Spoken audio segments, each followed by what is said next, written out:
Giant fish catching secret hole trap. एक गांव में मनीष नाम का लड़का अपने पिता मोहन से, पिताजी ये क्या हर वक्त हम यूं छोटी मोटी मछलियां पकड़ कर लाते हैं और मार्केट में हमें ज़्यादा प्रॉफिट भी नहीं होता है। बेटा मनीष, ये मछलियां पकड़ने के अलावा हमें कोई और काम नहीं आता। बस हो सकता है आज कोई बड़ी मछली हाथ लग जाए। चलो चलते हैं। वैसे वो मछलियां पकड़ने के लिए चले जाते हैं, लेकिन हर बार की तरह इस बार भी कोई भी बड़ी मछली नहीं पकड़ पाते। बाद में मोहन और मनीष बहुत उदास होकर एक नदी थी वहां पर जाकर बैठ जाते हैं। वैसे वहीं पर वो बहुत उदास बैठे थे, तभी अचानक उसी नदी में से बहुत सारी बड़ी बड़ी मछलियां जंप करने लग जाती हैं। मोहन ऐसा देखकर बहुत आश्चर्य हो जाता है। अरे ये क्या देख रहा हूँ मैं? क्या सच में इस छोटी सी नदी में इतनी बड़ी बड़ी मछलियां हैं? हाँ पिताजी, ये तो कमाल हो गया।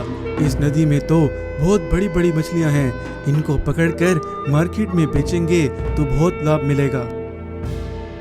बाद में मोहन और मनीष वहां से मछलियां पकड़कर मार्केट में ले जाते हैं और बेचने लगते हैं। कुछ टाइम के बाद वहां पर एक जग्गूलाल सेठ आ जाता है। बहुत टाइम के बाद मुझे इस मार्केट में इतनी बड़ी बड़ी मछलियां देखने को मिली हैं। चलो जल्दी से ये सब मेरे लिए पैक कर दो, इन्हें मैं लेकर जाऊंगा।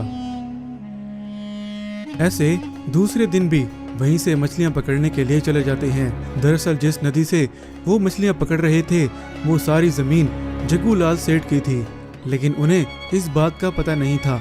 वैसे वहीं पर एक आदमी आकर, अच्छा तो इस नदी में इतनी बड़ी बड़ी मछलियां हैं, लेकिन एक बात मेरी सुन लो, ये सारी जमीन और ये नदी जग्गूलाल सेठ के एरिया में आती है। यहाँ से मछलियां मत पकड़ो, वरना अगर उसे पता चल गया तो वो तुम्हें नहीं छोड़ेगा।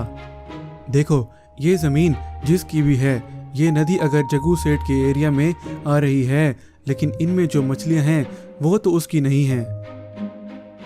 वो आदमी सीधा जाकर उस जग्गूलाल सेठ को सारी बात बता देता है। ये कैसे हो सकता है? उस नदी में इतनी बड़ी बड़ी मछलियां कहां से आ गईं? अगर ऐसी बात है तो चलो। वहां पर जाकर जग्गू सेठ उन बड़ी मछलियों को देखकर बहुत आश्चर्य हो जाता है। तुम तो वही मछुआरे हो ना जिससे मैंने कुछ दिन पहले इसी तरह की बड़ी बड़ी मछलियां खरीदी थी? जी हाँ सेठ जी, मैं वही मछुआरा हूँ। तुम्हारी इतनी हिम्मत कैसी हुई मेरी जगह पर आकर इस नदी से मछलियां पकड़ने की? ये सारी जमीन जो तुम देख रहे हो ये मेरी है, और ये नदी भी मेरे एरिया में आती है। सेठ जी आपकी बात बिल्कुल ठीक है, ये सारी जगह आपकी होगी, लेकिन इस नदी में जो मछलियां हैं वो तो आपकी नहीं है ना। चुपचाप यहाँ से चले जाओ। वो बेचारे उदास होकर वहां से चले गए। रात का समय था। मोहन बहुत दुखी खड़ा था। वहीं मनीष को एक आइडिया आता है।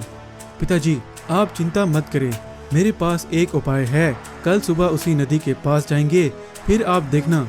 ऐसा कौन सा उपाय है मुझे बताओ पहले। मनीष अपना आइडिया मोहन को बताता है।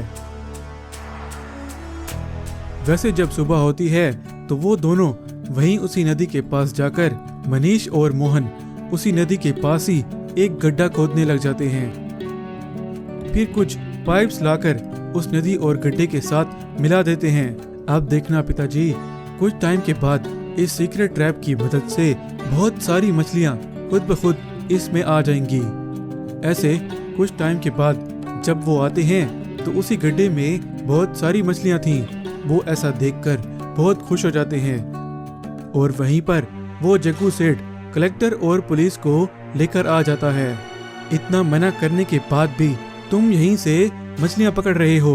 कलेक्टर जी हम मानते हैं कि ये नदी इनकी होगी, लेकिन इसके अंदर ये मछलियां तो इनकी नहीं हैं, और हम तो नदी के अंदर जाकर भी मछलियां नहीं पकड़े। ज्यादा होशियारी मत दिखाओ कलेक्टर जी, तुरंत इन्हें अरेस्ट कीजिए। जग्गूलाल जी वो बिल्कुल ठीक कह रहा है, ये मछलियां आपकी नहीं हैं। आप इतने धनवान होकर भी आप में बहुत लालच है। आप इनको मछलियां पकड़ने से मना नहीं कर सकते हैं। कलेक्टर की ये बातें सुनकर मोहन